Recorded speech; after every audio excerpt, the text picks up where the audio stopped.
Hello everyone, welcome on my channel Amit chemistry world. तो आज पढ़ने वाले हैं हम क्लास 10th का chapter 2 acid base and salt. तो चलिए चैप्टर स्टार्ट करते हैं और जानते हैं कि एसिड बेस एंड साल्ट्स क्या हैं। तो देखिए, सबसे पहले जानेंगे हम इसमें एसिड्स के बारे में। देखिए एसिड्स क्या होते हैं। द एसिड जो वर्ड है, the word acid comes from the Latin word acidus which means sure. यानी कि एसिड जो वर्ड है वो लैटिन वर्ड एसिडस से लिया गया है, जिसका मतलब होता है श्योर। यानी कि एसिड्स ऐसे सब्सटेंस होते हैं जो कैसे होते हैं, टेस्ट में श्योर होते हैं, यानी कि खट्टे होते हैं। यानी कि ऐसे जो भी सब्सटेंस हैं जिनका टेस्ट श्योर है उनके अंदर एसिड प्रेजेंट होगा। जैसे कि लेमन को हम टेस्ट करते हैं तो उसका जो टेस्ट है हमें कैसा लगता है, खट्टा लगता है, सॉर लगता है। इसका मीन्स है कि उसके अंदर एसिड प्रेजेंट है। तो ये तो हो गई एक पहचान किसकी, एसिड के लिए। अब सेकंड पॉइंट देखते हैं हम। They are sour in taste and turn blue litmus paper red. यानी कि ये एसिड जो होते हैं सॉर तो होते ही हैं टेस्ट में, but turn blue litmus paper red. यानी कि एक लिटमस पेपर आता है जो कि नेचुरल इंडिकेटर होता है, जो कि यह बताता है कि कोई सॉल्यूशन है वो एसिडिक है या बेसिक है। ठीक है, उसके बारे में बताता है। तो लिटमस पेपर को कैसे वाले को, ब्लू कलर के को। यानी कि हमने मान लो एक ब्लू कलर का लिटमस पेपर लिया इस प्रकार से और उसको किसी सॉल्यूशन में डिप कर दिया, तो वो जो ब्लू कलर है जिस जगह से हमने डिप किया है वहाँ से ब्लू कलर चेंज होकर किस में बदल जाएगा, रेड कलर में। ये भी एक पहचान है किसकी, एसिड की। ये कौन बताता है, लिटमस पेपर। यानी ब्लू लिटमस पेपर को जब हम किसी एसिडिक सॉल्यूशन के अंदर डिप करते हैं, डुबोते हैं, तो उसका कलर जहाँ से डुबोया गया है वहाँ से ब्लू की जगह रेड हो जाएगा। ये करता है एसिड।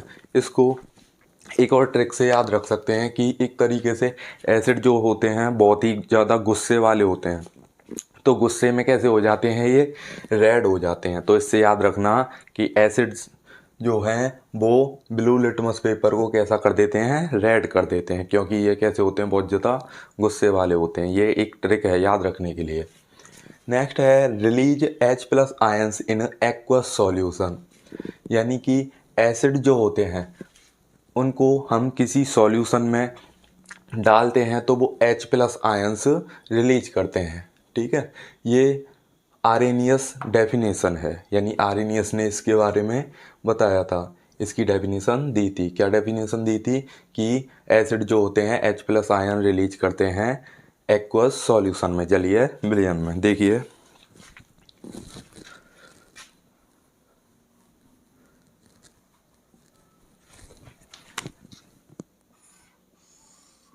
जैसे कि ये एक एक्वस सॉल्यूशन है, इसमें जैसे ही हम एसिड्स को डालेंगे तो एसिड्स को डालने पर वो एसिड जो हैं H+ आयंस देते हैं, यानी H+ आयंस में टूट जाएंगे। जैसे कि एक एग्जांपल लूँ मैं, HCl एसिड यानी हाइड्रोक्लोरिक एसिड। जब HCl यानी हाइड्रोक्लोरिक एसिड को हम एक्वस सॉल्यूशन में डाल रहे हैं तो वो H+ आयंस में टूट जाएंगे और क्लोरीन माइनस, यानी कि H अलग हो जाएगा, ये H+ और ये अलग हो जाएगा, ये Cl माइनस। यानी HCl एसिड जो है उसे हम जब वाटर में डिजॉल्व करेंगे तो वो H+ आयंस और Cl नेगेटिव आयंस देगा। इसीलिए बोला था मैंने कि रिलीज H+ आयन। यानी एसिड को जब हम वो किसी सॉल्यूशन में, एक्वस सॉल्यूशन में डाल रहे हैं, जैसे कि ये वाला एसिड है, इसे हमने एक्वस सॉल्यूशन में डाला तो ये H+ आयंस देता है।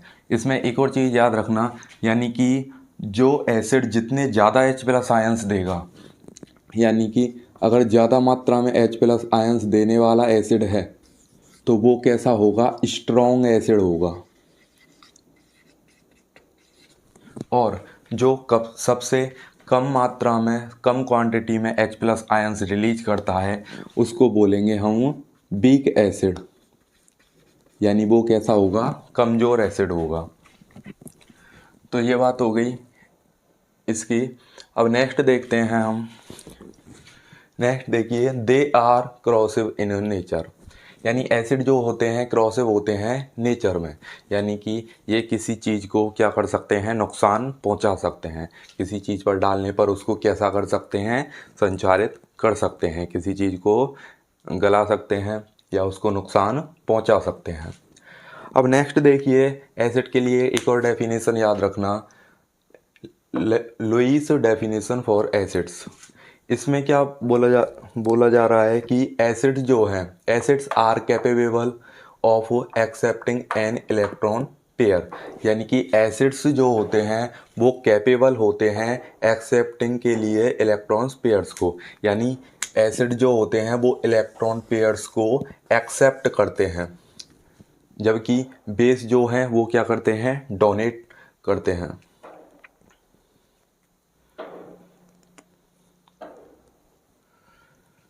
चलिए आगे देखते हैं हम। एक और पॉइंट है, एसिड्स जो होते हैं सॉल्यूशन में इलेक्ट्रिसिटी को कंडक्ट करते हैं, यानी कि एसिड्स जिस सॉल्यूशन में डिजॉल्व किया जा रहा है उसमें इलेक्ट्रिसिटी कंडक्ट होगी। चलिए देखते हैं एसिड्स जो हैं किस प्रकार से इलेक्ट्रिसिटी को कंडक्ट करते हैं। तो मैंने अभी बताया था कि जो एक्वस सॉल्यूशन है, जैसे कि ये एक्वस सॉल्यूशन है, इसमें हमने एसिड को डाला, ठीक है, इसमें एसिड को डालेंगे तो वो H+ आयंस देंगे। अब एक तरीके से देख के चलें तो ऐसे याद रखना कि एसिड्स को डालें हम और ये H+ आयंस दे रहे हैं, तो ये H+ आयंस इधर से उधर मूव करते रहेंगे, तो इनके ही साथ एक तरीके से इलेक्ट्रिसिटी जुड़ जाती है। ये इलेक्ट्रिसिटी इस H+ आयंस के साथ ही जुड़ जाएगी और पूरे के पूरे सॉल्यूशन में इधर से उधर मूव करती रहेगी, फ्लो होने लगेगी। इस प्रकार से जो एसिड्स सॉल्यूशन है उसमें इलेक्ट्रिसिटी कंडक्ट होती है, यानी कि एक तरीके से इस H+ आयन से इलेक्ट्रिसिटी जुड़कर इधर उधर पूरे सॉल्यूशन में घूमती रहेगी और कंडक्ट होने लग जाएगी। चलिए अब आगे देखते हैं। नेक्स्ट है फिर मिनरल एसिड। अब जानते हैं कि मिनरल एसिड्स क्या हैं। देखिए, mineral acid, acids that are prepared from minerals are known as mineral acid, यानी कि ऐसे एसिड्स जिनको प्रिपेयर किया गया है मिनरल से उनको मिनरल एसिड के नाम से जाना जाता है, यानी कि जिन एसिड्स को मिनरल से ऑब्टेन किया गया है उनको क्या कहते हैं, मिनरल एसिड कहते हैं। जैसे कि अर्थ से निकलने वाले मिनरल्स हैं उनसे भी इनको प्राप्त किया जा सकता है। और इसके अलावा जैसे कि स्टोमक है उसके अंदर HCl एसिड जो है वो भी एक मिनरल एसिड है। चलिए अब जानते हैं कि मिनरल एसिड कौन कौन से हैं। तो देखिए, मिनरल एसिड के एग्जांपल लिख रखे हैं हमने। First HCl, second H2SO4। HCl को हाइड्रोक्लोरिक एसिड कहते हैं, ये इसका पूरा नाम है। नेक्स्ट है H2SO4 यानी सल्फ्यूरिक एसिड। इनमें सबसे ज़्यादा जो खतरनाक एसिड है वो HCl एसिड है। ये इतना ज़्यादा खतरनाक है कि इसमें अगर हम बोन्स को भी डालें, हड्डियों को भी ये गला देगा, और लेकिन ये हमारे स्टोमक में पाया जाता है। अब एक तरीके से सोच के चलो, मतलब बोन्स को गला रहा है बट हमारे स्टोमक के अंदर पाया जा रहा है, तो उसको क्यों नहीं गला रहा? तो उसको इसलिए नहीं गलाता है, उसका रीज़न बताऊं मैं। जैसे कि ये स्टोमक है, इसके अंदर HCl एसिड प्रेजेंट है, तो ये जो HCl एसिड प्रेजेंट है वो इधर वाली जो लेयर है स्टोमक की इसको टच नहीं कर पाता है, क्योंकि यहाँ पे इस एसिड के बीच में और इस स्टोमक की लेयर के बीच में एक और चीज़ पाई जाती है, उसको बोलते हैं म्यूकस।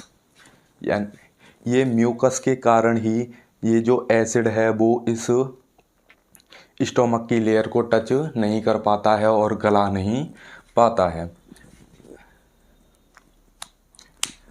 चलिए अब आगे देखते हैं। नेक्स्ट है फिर HNO3 जिसको नाइट्रिक एसिड कहते हैं। फोर्थ है H2CO3 कार्बोनिक एसिड बोला जाता है। इनमें सबसे ज़्यादा स्ट्रॉन्ग एसिड अगर पूछा जाए तो सबसे ज़्यादा स्ट्रॉन्ग एसिड है HCl एसिड। याद रखना, ये वाला जो एसिड है वो सबसे स्ट्रॉन्ग एसिड है। ये सभी स्ट्रॉन्ग एसिड ही हैं वैसे, लेकिन सबसे फर्स्ट पर ये है, उससे कम फिर ये है, फिर उससे कम ये है और लास्ट में उससे कम ये है, कार्बोनिक एसिड। एक और एसिड है, कैसा एसिड? वीक एसिड, जो सबसे ज़्यादा कमज़ोर है, वो है एसिटिक एसिड CH3COOH। मैंने बताया था कि जो एसिड्स ज़्यादा H+ आयंस देते हैं वो कैसे होंगे? स्ट्रॉन्ग एसिड होंगे। यानी कि HCl एसिड क्या है? सबसे ज़्यादा H+ आयंस दे रहा है, इसलिए ये कैसा है? स्ट्रॉन्ग एसिड है। लेकिन जो सबसे कम H+ आयंस देते हैं उनको बोलते हैं हम वीक एसिड, है ना। जैसे कि एसिटिक एसिड जो है ये सबसे कम H+ आयंस देता है। अब नेक्स्ट बात करेंगे हम बेसेज के बारे में। तो चलिए देखते हैं बेस क्या है। First, they have bitter in taste, they feel soapy और स्लिपरी टू टच। यानी कि ये कैसे होते हैं? टेस्ट में बिटर होते हैं, यानी इनका टेस्ट कैसा होता है? बिटर होता है, कड़वा होता है। और इनको जब हम छूते हैं, इनको छूने पर कैसे फील होते हैं? सोपी लाइक और स्लिपरी, यानी कि फिसलन वाले और साबुन जैसे फील होते हैं।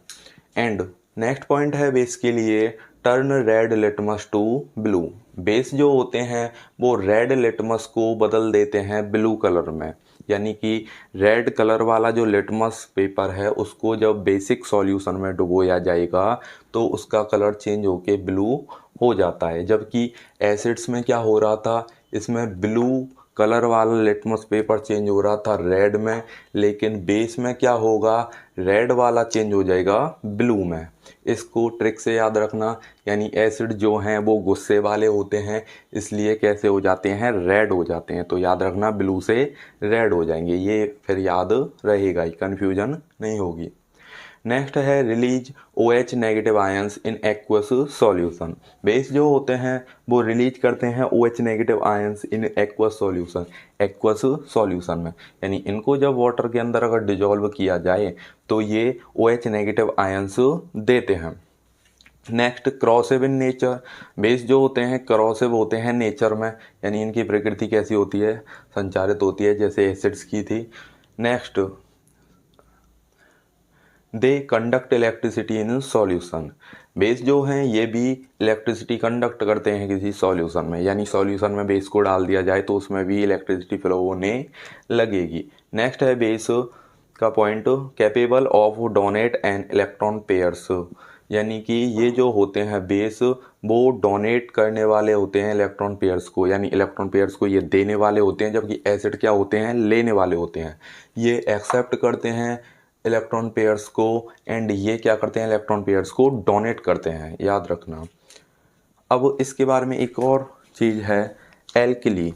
यानी कि ऐसे बेस जो वाटर के अंदर डिजॉल्व हो जाते हैं, यानी उन्हें पानी में घोला जा सकता है, उनको बोलते हैं हम एल्कली। एग्जाम्पल के लिए जैसे देखें कि NaOH, KOH और MgOH का होल 2, यानी sodium hydroxide, potassium hydroxide and magnesium hydroxide.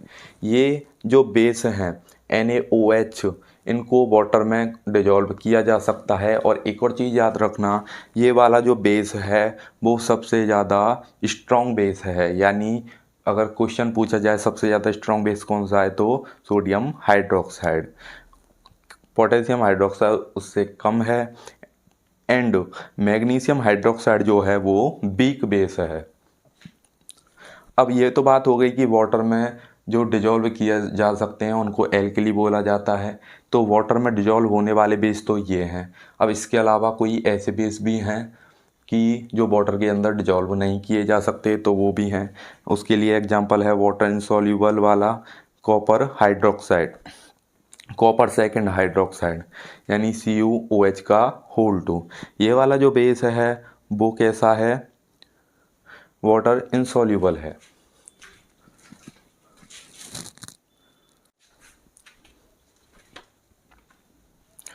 अब नेक्स्ट बात करेंगे हम इंडिकेटर्स के बारे में।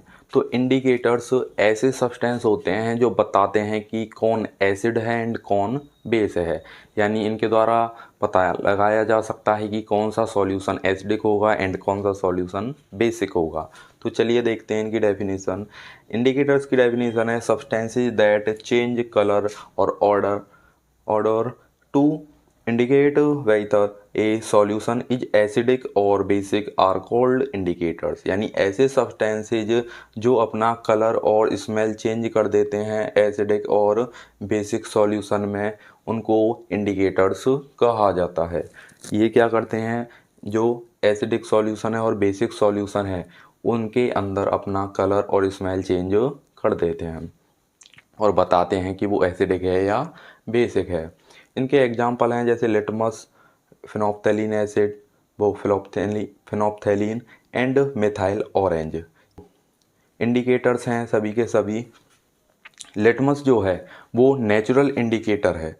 कैसा है, नेचुरल इंडिकेटर, यानी कि ये नेचर से ऑब्टेन किया जाता है।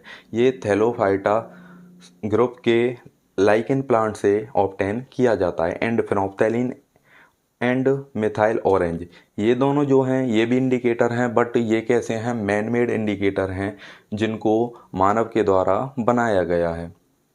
इनको लेबोरेटरीज में प्रिपेयर किया जाता है। तो ये थे हमारे आज के टॉपिक्स। अब मिलते हैं नेक्स्ट वीडियो पर नेक्स्ट टॉपिक के साथ।